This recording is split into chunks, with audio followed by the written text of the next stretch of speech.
I'm looking today at the issue of money. Money is often mentioned in the Bible, and we might find that surprising because we expect the Bible to be a religious, spiritual book. But it's not a book that's abstract about the issues of life, and actually, it addresses a lot of the basic moral conduct that we need to live out in everyday life. So money is a very big part of that, and Jesus talks about it quite often as well. And it comes out in the Proverbs and definitely in the New Testament letters as well. And lots of examples of people struggling with that whole area of money and resources and wealth and how they deal with it. It comes through the whole of Scripture. And so we see, even for starters, within the Ten Commandments, a commandment not to steal, not to be envying others of what they have, covetousness, wanting what others have for ourselves when it's not our right to have it. But those things happen frequently within human behavior. They're a big struggle, a big challenge for many people. And I'd like to look at Luke chapter 12. And Jesus is talking this parable of the rich fool. And he says in verse 13, someone in the crowd said to him, "Teacher, tell my brother to divide the inheritance with me." Jesus replied, "Man, who appointed me a judge or an arbiter between you?" Then he said to them, "Watch out, be on your guard against all kinds of greed. For a man's life does not consist in the abundance of his possessions." And then he goes on to explain the parable of the rich fool, and somebody who, in one sense, had been very happy to receive a lot of resources. And he said in the parable, the rich fool, "This is what I'll do. I will tear down my barns and build bigger ones, and there I will store all my grain and my goods. I'll say to myself, you have plenty of good things laid up for many years. Take life easy, eat, drink, and be merry." But God said to him, "You fool, this very night your life will be demanded from you. Then who will get what you have prepared for yourself? This is how it will be with anyone who stores up things for himself but is not rich towards God." And so we see in this parable the importance of someone addressing their relationship with God and dealing with that as a key element of their life, rather than their focus on possessions, the increase of wealth, the accumulation of wealth, and so on. And those things really challenge us, don't they? We know that there's nothing wrong with actually meeting proper, legitimate needs. And in actual fact, the Bible encourages responsibility very clearly. We're not to be lazy. We're not to be negligent towards the needs of those that we're responsible for. That's very much set in Scripture as a key principle.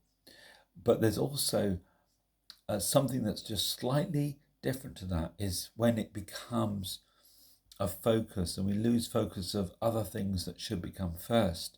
We lose focus about things which are very important, like being rich towards God. And we recognize too that we need to be people who are not consumed by greed, that greed isn't the driving force in our lives. And we see that coming out in other scriptures as well.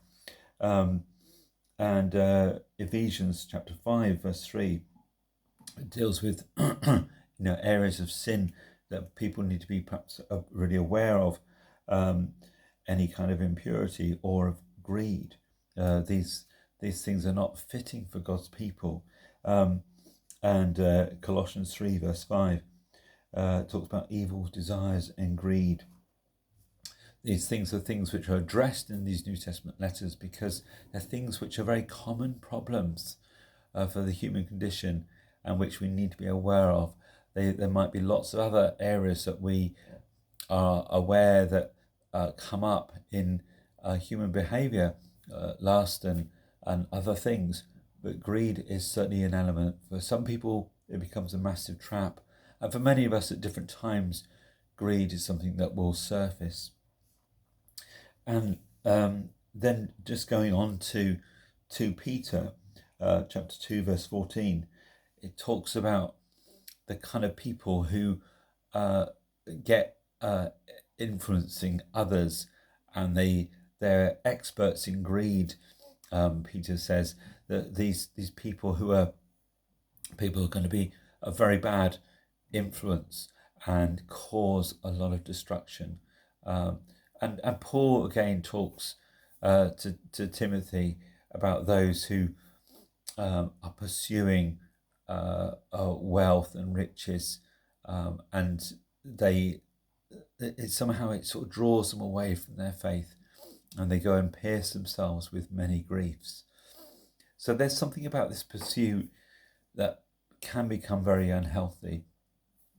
And as we allow it to take control, that sense of greed, the pursuit of money and resources for ourselves, for self-gratification, it begins to grab a hold on us. It grabs a hold on our hearts.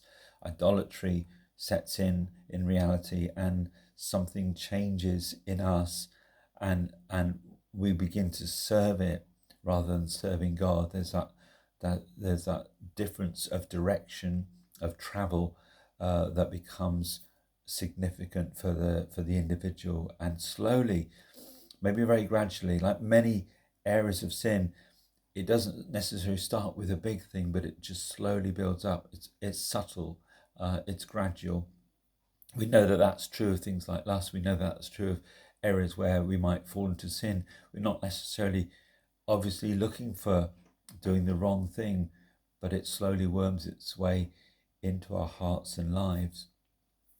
And I just wanted to give it a little example. I saw a video yesterday, a very famous story. I'm praying really that life has moved on for these folks, and that they've learned from the lessons. I'm sure being publicly shamed is an awful thing too.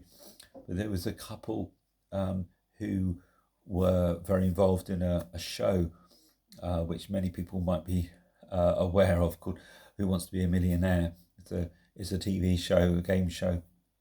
Chris Tarrant was the host. I don't know if it's still going, but it certainly was going for a very long time.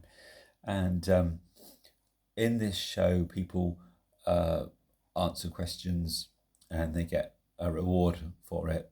And as they go through these questions, of course, the questions get more difficult, the rewards get higher, the stakes are higher.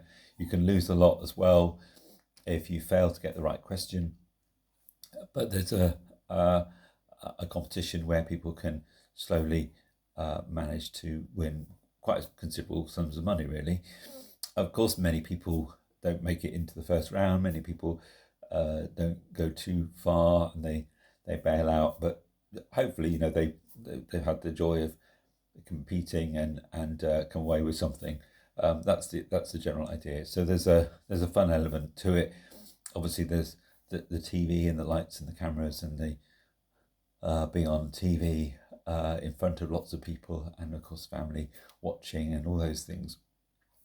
So there's a competition element, and people are trying to win an award for getting the questions right under tremendous pressure. And then there's an element where people obviously they want to be successful and gain an awful lot of wealth from the competition. So many people enter, and sometimes they begin to win. And there's a very famous case with a couple, and his name is Major Charles Ingram and his wife Diane, and they entered the competition. Actually, the brother-in-law, I think, had entered, and then the wife had entered. They'd actually done okay. They got £32,000 or something like that. So they hadn't done too badly.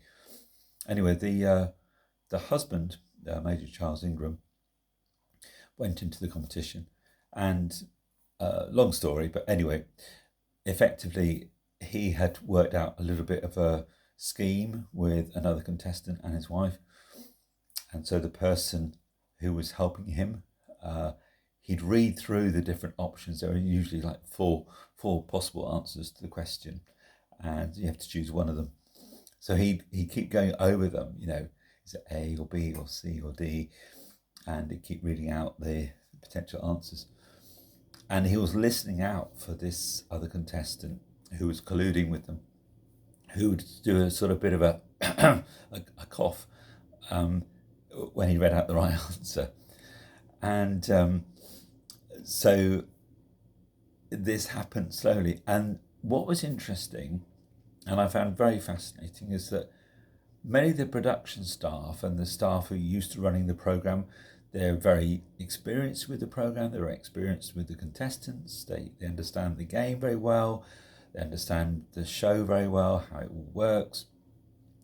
They were used to dealing with people who obviously wanted to win something, obviously wanted to get questions right, but also were sometimes quite nervous and doing their best, and the host would always, help them along a little bit, just trying to help them to do their best.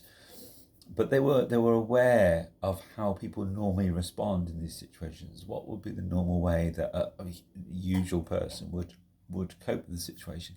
And they kept picking up little clues, thinking like, there's something not quite right. The way in which this guy's kind of handling the questions, the way in which he's coming across, something isn't quite right about it. There's something really slightly off, but they just couldn't work out what it was. There was something very subtle. And actually what happened, one of the other contestants, who was quite bright himself, he began to pick up some of the pattern of what was going on. He in the end realized that there was this indicator of a cough, someone who apparently had a persistent cough, but the timing of it seemed to always fit with the right answer. And so he could see that there was some sort of correlation going on between the person collaborating and Major Charles Ingram, who was the contestant. Anyway, there was big concern for all those involved with the production of the show, because they really didn't want to be broadcasting a show where they suddenly realised somehow someone had cheated. Of course, it looks awful, and everybody's going to feel like that's just not fair, and the general public will be outraged at this misdemeanor. So they decided not to actually broadcast this show, and they wanted to work out, was there something going on behind the scenes? And in the end, long story short, but basically it all came into court, and the sound recordings and the filming and everything else, they realised that it was around how this person had done this little indicator of a cough and had colluded with them, and they were convicted of gaining the money by deception. What was interesting in the whole story as well was that the wife had wanted him to do a bit better, but he had got carried away as well with his collaborator. He had got carried away to think, oh, if I carry on and we keep doing this thing, I'll get to the £1 million, and I'm going to win it. And the wife could see that actually it was becoming more obvious what the little trick was, and actually that's what undid them. It was the greed that had started with wanting to do a bit better, maybe get to £125,000 or whatever it was. But it's this greed that had driven him, and suddenly he thought, you know what? If only I could get to £250,000, if only I could get to £500,000, if only I could get to the £1 million, I'd be one of the very few people who ever got to the £1 million. And that greed had driven him to do something that then became more and more obvious, and others picked it up, and the evidence undid him as well. And I think what's interesting with that is both the fact that greed, like the rich fool, Greed is something that says, if only I could just have a bit more. If only I could just have just a bit more. If only I could get that much more. I'm doing okay. I'm sort of content, but I'm not content. I've got enough, but you know what? I haven't really got enough. I need more for myself. It's all about me having something better. And that's the essence of greed. But strangely enough, there were those around who were discerning, who were picking up something, who were becoming made aware that something's not right. There's an injustice that seems to be developing. That's the nature of greed too, that we get self-focused. We become more consumed by our own interests. It becomes more self-orientated. And as that happens, others are experiencing injustice. Others are feeling the fallout of this deception. Others are being affected by it. There's loads and loads of contestants on this program, lots and lots of people who've fairly entered the competition, who fairly tried to do well, done their best. Like any competition, they've tried to compete with others and compete with the questions which are difficult, and fairly gone to try and get reward for their answers. So it's like somebody who works hard and does something for a reward. They put the hours in, they put the time in, they study well, or they use their brain well, or whatever it is. They work hard with their energy and time and skills, and they reap a reward for that, and that's fair. And the Bible talks about, whatever the context. Obviously, some people are very well paid for what they do. Some people, the rewards are very high for what they do, and some it doesn't feel like it's very fair because they don't get much reward for what they do. But what they put in, then something comes out from it. That's the main point. But people always feel there's an injustice if people put something in and then they seem to get way more than is fair and due to them, and it doesn't feel that there's justice, and somebody else is impacted, and particularly if it's done in a way that's deceptive and it's cruel, and others are suffering for it, others are being treated unfairly for it.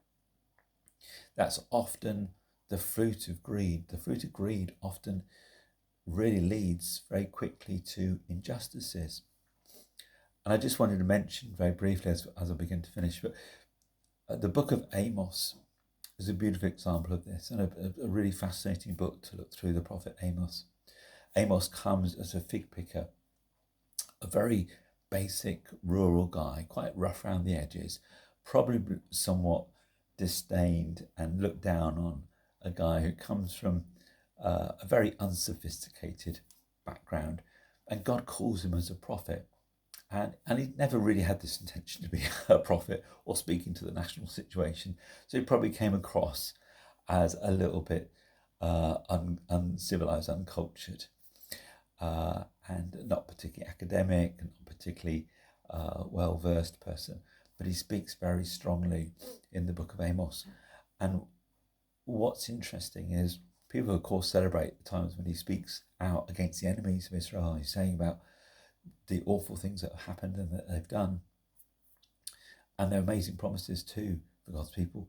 But one of the things that comes across so strongly is his speaking out against those who've lived in luxury and self-indulgence. And as the book of James says, the end of James, they've lived in luxury and self-indulgence and fattened themselves for the day of slaughter. This injustice that people have lived with, this self-indulgence at the cost of others. And that's the thing that God sees. And so I pray today that greed and self-indulgence and selfishness will not drive us, but that we would serve God. And on the positive side, that we would honour him with our wealth, and that we would be content with what we do have, but actually we would not get caught into this trap of deceit and deceiving ourselves by greed, but that we would be people who actually use the skills we have, use the energy that we have, use the time that we have to provide for the needs legitimately, to do things well, and to get the rewards that are due to us, but that we would use it to be a blessing. We would use whatever we have. And for some of us, we may have a lot, and for others, we may not have very much at all. But I pray that God would give us what Paul spoke about, that gift of being content in any and every situation, whether living in plenty or want, that God would give us that sense of contentment and being satisfied that God is our provider, and that we would not be living in worry or fear or allow greed or covetousness to take hold of us, but we would have a humble heart that's willing to surrender ourselves and our resources to Him, to put Him first, to be rich towards God as a number one, that we would not have wealth, money and possessions as an idol, but God would be enthroned and He will be the one who takes first place in our lives. So I pray that for all of us today, and that God would just remind us and bring us back to that place and challenge us today in our hearts, so He will be Lord and King of our lives again. Bless you. Bye for now.